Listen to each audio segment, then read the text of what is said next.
वल्लभ लाल की, समस्त संत हरि भक्तन की, श्री वृंदावन धाम की, सद्गुरुदेव भगवान की। श्री हरिवंश, श्री हरिवंश। ये हम सबसे प्रार्थना करते हैं कि अगर नाम जप हम कर रहे हैं तो हमारी सारी कामनाएं पूर्ण हो जाएंगी, इसमें कोई संशय नहीं। भगवान की भी प्राप्ति हो जाएगी, इसमें भी कोई संशय नहीं। हमारे जीवन में जितनी त्रुटियां हैं, विश्वास कीजिए नाम जप के बल से वो सब दूर हो जाएंगी। पर ये 10 नामापराध हैं जो हम अपनी तरफ से आपको बता रहे हैं बिना प्रश्न किए। नाम जप करने पर भी आपको लाभ नहीं प्राप्त होगा। अगर ये 10 नामापराध आपके जीवन में है तो आप नाम जप करेंगे तो भी आपको लाभ नहीं प्राप्त होगा। फिर आप नाम पर अश्रद्धा कर लेंगे कि हमको इतने दिन हुए नाम जप करते हुए और हमें कोई लाभ नहीं प्राप्त हुआ। तो हमारी प्रार्थना है कि नाम जप थोड़ा भी हो लेकिन इन 10 नामापराध से बच करके हो। तो ध्यान पूर्वक सुनिए। 10 नामापराध में पहला अपराध है संत पुरुषों की निंदा। सबसे पहला अपराध है, क्योंकि नामदाता कोई न कोई संत सदगुरु ही होते हैं जिनसे हमें नाम मिला। जैसे आप राधा नाम जप करते हैं तो आपने किसी संत के मुख से सुना कि राधा नाम, आप राम नाम जप करते हैं, आप शिव नाम जप करते हैं, आप कृष्ण नाम जप करते हैं, तो किसी न किसी संत से सुना। यदि नाम जपते हुए आप किसी भी संत की निंदा करेंगे तो वो नामापराध आपके ऊपर लागू हो जाएगा और वो नाम आपको फल नहीं प्रदान कर पाएगा। इसलिए जीवन में परदोष दर्शन, परदोष श्रवण और परदोष कथन से बचा जाए तो ये अपराध होगा ही नहीं। जैसे कोई आपके सामने ऐसा दृश्य उपस्थित है जो गलत है, यदि हमारा मित्र है, हमारा शिष्य है, तो हम उसे समझा सकते हैं। यदि वो नहीं है तो तेरे भावे जो करे भलो बुरो संसार, नारायण तू बैठ के अपनो भवन बुहार। हमें चाहिए कि वो भला करे, वो बुरा भगवान जाने। हमको अपने हृदय में वो बुराई न देखनी है न कथन करनी है, अपने हृदय को बुराई से बचाना है। तो हम किसी की भी निंदा ना करें। पर निंदा किए ते आवत नहीं कछु हाथ, मूरख पर्वत पाप को ले चल अपने साथ।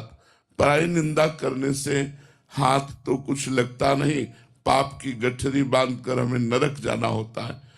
और भक्तन निंदा अति बुरी, भूली करे जिन कोय, किए सुकृत बहु जन्म के छिन में डारे कोय।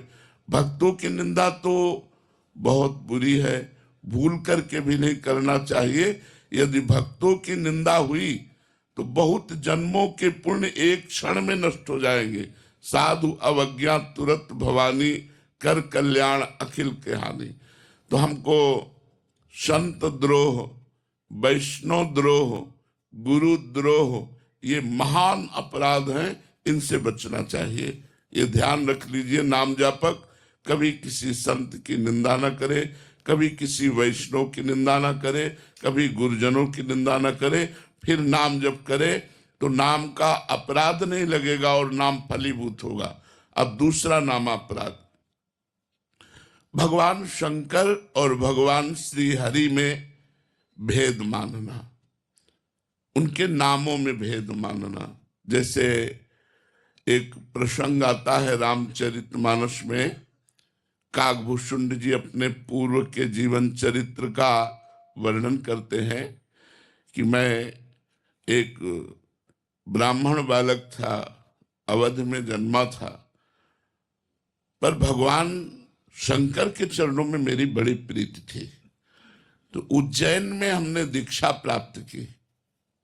गुरुजी बहुत उच्च कोटि के महान ज्ञानी संत थे और भगवत प्रेमी भी थे, तो उन्होंने हमें शंकर मंत्र ही दिया, पर वो हरि की बड़ाई करते थे।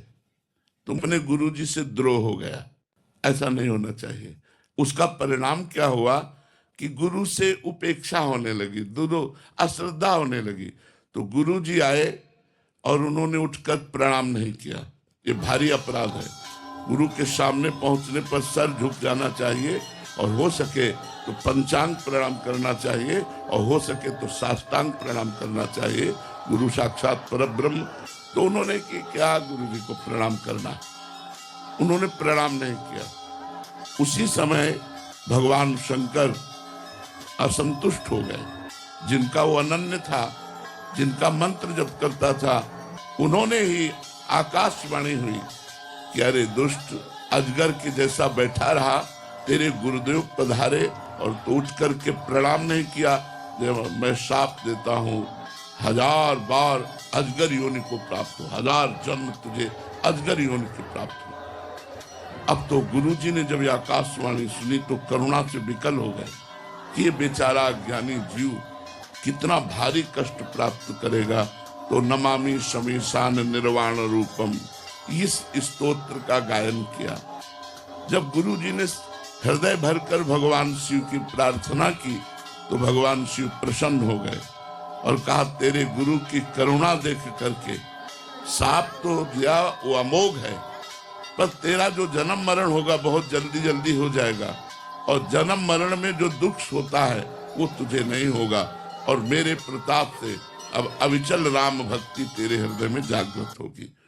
तो ये दूसरा नामापराध है, भगवान शिव और श्री हरि में भेद करना, भगवान शिव और श्री हरि के नाम में भेद करना।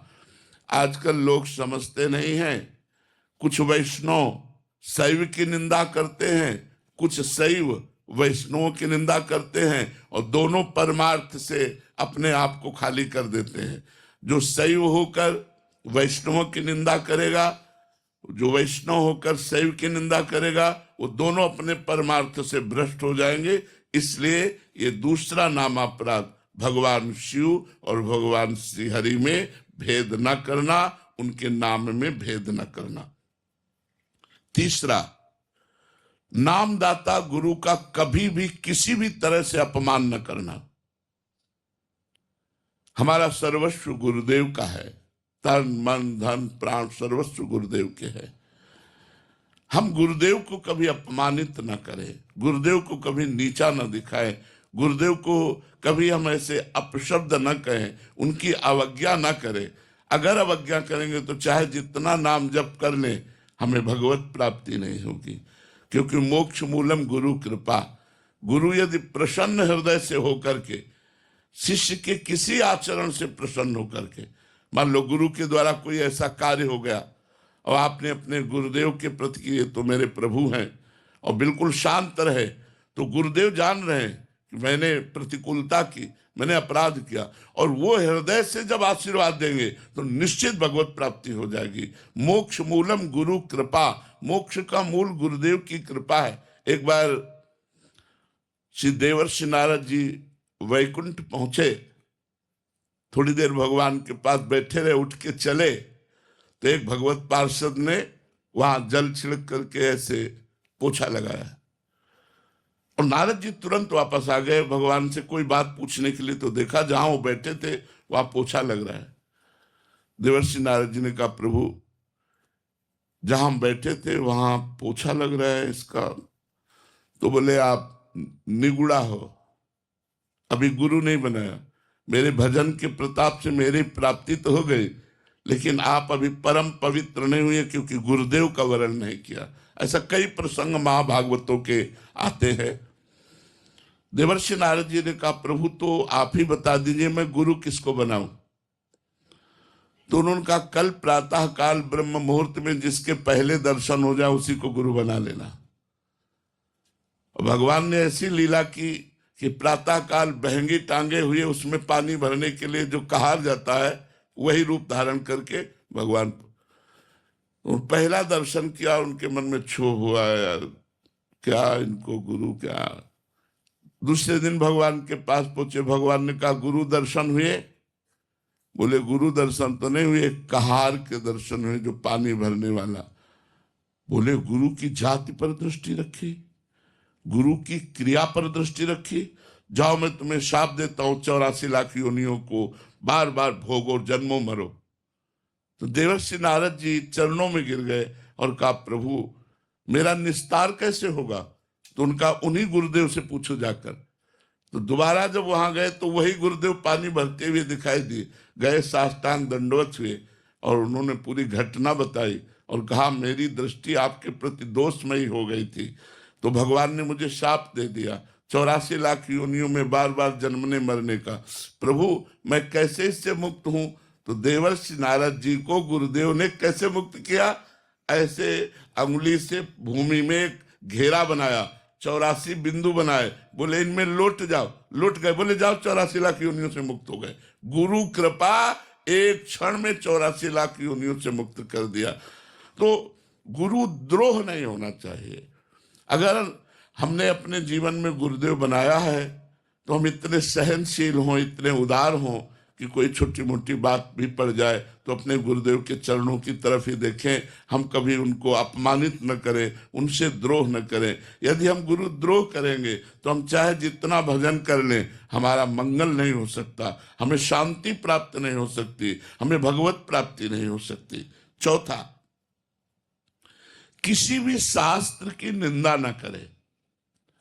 मानो आपको कोई भी शास्त्र प्रिय है तो किसी दूसरे शास्त्र की, वेद शास्त्रों की, पुराणों की, संत वाणियों की निंदा न करें, किसी की निंदा न। अपने अपने मार्ग हैं, शास्त्रों में बहुत से मार्ग हैं, आप किसी एक मार्ग के अनुयायी हैं तो आप चलें, अन्य शास्त्रों की निंदा न करें। जैसे कुछ निराकार उपासना को मानने वाले पुराणों की निंदा करते हैं, कुछ वेदों की निंदा करते हैं। निंदा करेगा तो चाहे जो मंत्र जप करे कभी सिद्ध ही नहीं हो सकता। इसलिए वेद, शास्त्र, पुराण इनकी कभी निंदा न करे। पांचवा, भगवान के नामों की महिमा कही गई है तो ये कभी न सोचे कि ये तो केवल स्तुति मात्र, इतनी महिमा तो नहीं है। अगर नाम में अर्थवाद की भावना करे, अर्थवाद का मतलब होता है बड़ी ऊंची ऊंची बातें नाम की महिमा में कही गई। जैसे अपने लोग जब वर्णन करते हैं, नाम के समान कोई तीर्थ नहीं, नाम के समान कोई पुण्य नहीं, नाम के समान कोई ज्ञान नहीं, नाम के समान कोई धर्म नहीं, नाम के समान नाम ही है, नाम से बढ़कर कुछ नहीं है। अब उसे यह न समझे कि एक नाम लेने मात्र से त्रिभुवन का कल्याण हो सकता है, ऐसा वर्णन। तो ये न समझे कि यार ये स्तुति मात्र है, अर्थवाद मात्र है, ऐसा समझना नाम का पांचवा अपराध है, नामापराध है। छठा, भगवान के नाम से पापों का नाश होता है। सुना आपने, अब सुबह से पाप करना शुरू किया शाम तक, और शाम के बोले राम राम राम राम, कृष्ण कृष्ण कृष्ण, राधा राधा राधा, बोले पाप तो नष्ट ही हो जाते हैं। तो कह रहे हैं इस प्रकार से नाम के बल से पाप करने वाला वो छठे नामापराध को प्राप्त होता है, उसका पाप नष्ट नहीं होगा, वो नरक को जाएगा। नाम के बल से पाप नहीं करना। हमसे पाप हो गए तो नाम सब पापों का नाश कर देगा, पक्की बात है। लेकिन ये सोचकर कि ये मैं पाप करूंगा और शाम के नाम जप कर लूंगा तो मेरा पाप नष्ट हो जाएगा, तो नाम के बल से पाप करना ये छठा नामापराध है। सातवां, जैसा अभी वर्णन किया, नाम के समान केवल नाम है, न कोई यज्ञ है, न कोई तप है, न कोई दान है, न कोई व्रत है। एक आदमी नाम जप कर रहा है, एक आदमी यज्ञ कर रहा है, तो जो नाम जप कर रहा है वो परम पद को प्राप्त होगा। जो यज्ञ कर रहा है वो बहुत से बहुत स्वर्ग लोक को जाएगा, बहुत से बहुत तप लोक को जाएगा।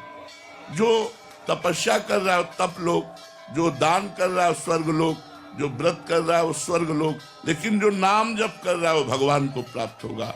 देखो जैसे अंतिम समय अपने पुत्र नारायण को पुकारा, ना कि भगवान को, नारायण, उसी समय भगवत पार्षद आ गए और अजामिल को परम पद की प्राप्ति हुई। तो कह रहे नाम के बराबर कुछ न समझना, यज्ञ, दान, तप, व्रत जितने भी हैं वो सब नाम से छोटे हैं। नाम सबसे बड़ा, यहां तक कि भगवान से भी बड़ा भगवान का नाम। तो नाम की बराबरी करना किसी से, ये 7वां नामापराध है। 8वां, पैसे के लोभ से किसी को नाम का उपदेश करना, और जबरदस्ती वो नहीं चाह रहा फिर भी उसको दीक्षा दे देना। नाम ना सुनने वाले अश्रद्धालु को नाम का उपदेश करना, ये ठीक नहीं बनता। हम नाम कीर्तन करें, और जब कोई नाम की दीक्षा लेना चाहे तो हम उसे नाम, जैसे नाम दीक्षा, भगवत दीक्षा, इनके लिए नियम है कि आप प्याज लहसुन नहीं पाएंगे, आप मांस मदिरा आदि का सेवन नहीं करेंगे। उसमें कुछ नियमावली, उन नियमों को माने फिर दीक्षा प्रदान करे। तो श्रद्धा रहित, सुनना ना चाहने वाले व्यक्ति को किसी लोभ से नाम का उपदेश करना, ये 8वां नामापराध है। और 9वां नामापराध, इतनी नाम की महिमा सुनी फिर भी तुम नाम जप नहीं कर रहे तो तुम्हें अपराध लगेगा, नामापराध लगेगा। जब इतनी नाम की महिमा भगवान ने कृपा करके संतों से सुनाई तो आपको नाम जप का नियम ले लेना चाहिए कि आज से 11 माला जपूंगा, आज से इतना नाम जप करूंगा, उसका नियम ले लेना चाहिए। अगर नियम नहीं लेते, नाम जप नहीं करते, तो आप अपना पतन करते हैं, आपके ऊपर 9वां नाम अपराध लागू हो जाएगा। और 10वां, नाम की महिमा सुनकर, सत्संग सुनकर भी अहंकार का त्याग न करना। मेरा ये पद, मेरा ये, मैं और मेरे के फेर में फंसकर विषय भोगों में आसक्त होकर भगवान के नाम का आश्रय न लेना, ये 10वां नामापराध है। यदि हम नाम जापक इन 10 नामापराधों से बच जाएं तो बहुत जल्दी नाम फलीभूत हो जाए और हमारे सारे पाप नष्ट करके, सारी कामनाओं को शांत करके भगवत प्राप्ति करा दे। अगर अब इन 10 नामापराधों से कोई नामापराध हमसे बन जाए तो क्या करें? तो इसमें लिखा हुआ, नामापराध युक्ता नाम नामान्येव हरन्त्यघम अविश्रांत प्रयुक्तानि तान्येवार्थ काराणि च।